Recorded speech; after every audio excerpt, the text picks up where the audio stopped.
अस्सलाम अलैका या रसूलुल्लाह व अलैका व सहाबिका या हबीबल्लाह सलातु वस्सलाम अलैका या नबी अल्लाह व अलैका व सहाबिका या नूर अल्लाह। अस्सलामु अलैकुम व रहमतुल्लाहि व बरकातुहू। हज़रत मोहम्मद अली शाह चिश्ती रहमतुल्लाह ताला अलैह के वालिद मोहतरम से सदर दीवान हिजरत करके अहमदाबाद आ गए थे। वो सैलानी थे।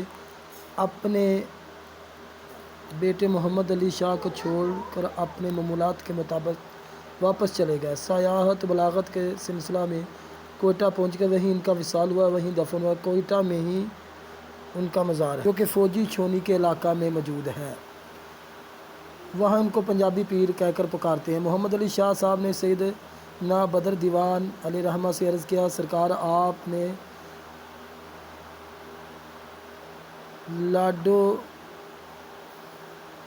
लाडो आना बैत कर ली और फैज़ हासिल कर लिया, हम किधर जाएं। सरकार ने फरमाया तेरे इमानत वज़ीरा विरका में मियाँ शाह महमूद के पास है, वहाँ से ले लो।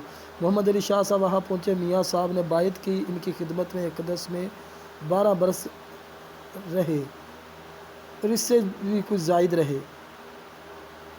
दिन को एक गड़ा उठाना और सारा दिन पानी पिलाना आपकी ड्यूटी थी। रात को दरवेशों के लिए चक्की पीसना।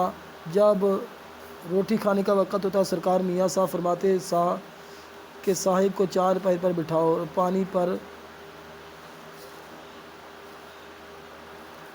चारपाई पर बिठाओ। ये हमारे पीरों के पीर की औलाद है। दिन रात मशक्क़त लेना, रात को खाने के टाइम शफ़क़त करना, इसमें राज था। ये सिलसिला 12 साल से ज़्यादा अरसा चलता रहा।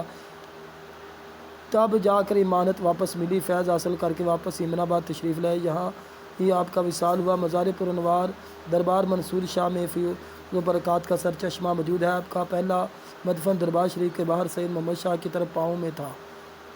सरकार हज़ूर बदर दीवान रहमतुल्लाहि रहमान साहब को आलम ख्वाब में मिले कि मोहम्मद शाह को यहाँ से निकाल कर मेरे साथ दफन करो। ये कब्र में इबादत करते हैं और मेरे पाँव की तरफ हैं। इस तरह बेअदबी होती है। आपको तकरीबन 1.5 साल बाद निकाला गया। दूसरी बात यह है कि वहाँ कब्रिस्तान में सनार कौम का आदमी बतौर इमानत दफन किया गया था। वो सनार आपको दोबारा दफन करने के बाद मजाक करने लगे कि ये क्या है, क्या निकालेंगे, सिर्फ हड्डियाँ ही रह गई होंगी। तो अल्लाह का फजल हुआ, आपकी कब्र खोदी गई। सैयद बदर दीवान साहब कब्र में उतरे कि मैं देखूं कि कैसे दिखते हैं, जैसे दफन किए थे वैसे ही निकले।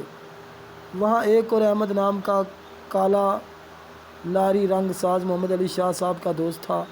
ये बदर दीवान ने कहा कि ये माही अपने यार को मिल लो।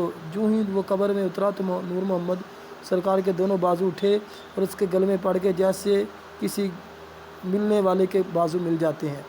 ये सैयद बदर दीवान ने कहा, मोहम्मद अली शाह का ये करामत दिखाने का वक़्त नहीं है। करामत दिखाते हो, बेशक औलिया कराम की करामात होती हैं, लेकिन शरीयत का लिहाज करो। लोग बातें करेंगे तो बाजू पीछे हो गए। आपको दोबारा मोहम्मद शाह सरकार ने साथ दरबार में आपको उनके दरबार के साथ दफन किया गया। वो ज़रगर जो मजाक करते थे, उन्होंने अपना आदमी निकाला तो सिर्फ हड्डियाँ रह गई थीं। वो कहने लगे सिर्फ हमसे गलती हुई, ये मजाक का अजाब है। सरकार ने फरमाया हमने तो कुछ नहीं किया, तुमने खुदा के दोस्त के साथ मजाक किया। खुदा को यही मंजूर हुआ कि तुम्हारे ये हड्डियाँ निकलें, अगरचे अमानत थी। एक मरतबा आप चुनियोट गए, वहाँ पर बरखिया नामी कसाब था जो सरकार का मरीद था। सरकार ने पूछा कि बरखिया तेरी शादी नहीं हुई? उसने अर्ज़ की हुजूर मुझे कौन लड़की देता है, ना शक्ल ना रंग ना डंग। सरकार ने मुस्करा कर फरमाया बरखिया क्या बलाल हबशी काले ना थे? क्या तेरे कुंबे में किसी की लड़की है? उसने अर्ज़ की हाँ। आपने पैगाम भेजा, वो आ गया। आपने फरमाया कि माही बरखे के लिए रिश्ता दे दो। उसने कहा सरकार चाँद को दाग लगा दो, मेरी लड़की तो बहुत खूबसूरत है, मैं कैसे दे दूँ? आपने बार बार उससे कहा, वो नहीं माना। आपने फरमाया अच्छा माही तेरी मर्ज़ी। वो चला गया। रात को जब वो चारपाई पर सोने लगा, लेटा हुआ था कि वो नीचे चारपाई पर ऊपर से सारी रात इस तरह नीचे गिरता रहा। वो आदमी शहरी के वक़्त आपके पास पहुंचा। आपका डेरा अहमद नामी ललारी के घर था। उनका दरवाज़ा खटखटाया और दरवाज़ा खुला तो सरकार के पाँव पड़ गया। वो रोता रहा, माफ़ी मांगने लगा, सरकार मेरी गलती माफ़ कर दें, मैं बरखुदार को रिश्ता देता हूँ। और ठरी नामी औरत का निकाह बरखा से कर दिया गया। दोनों में काफ़ी मोहब्बत रही। आप सरकार काफ़ी अरसा चनियोट में بھی رہے، اس لیے چنیوٹ میں عقیدت مند زیادہ تھے، ان کا پیار آپ سے زیادہ تھا۔ ایک مرتبہ چنیوٹ والوں نے مشورہ کر کے سرکار کا چوری فوٹو اتارا، جبکہ آپ مسلح پر وظائف کر رہے تھے۔ بعد میں سرکار کو معلوم ہو گیا، فرمایا ماہی تم نے فوٹو لیا ہے، اب فوٹو دیکھا کرو گے۔ انہوں نے بہت معافی مانگی، مگر آپ نے وہاں سے امن آباد آ گئے اور یہاں آ کر دنیا سے رخصت ہو گئے۔ سبحان اللہ۔ مزار کا ویو ذرا دیکھیں۔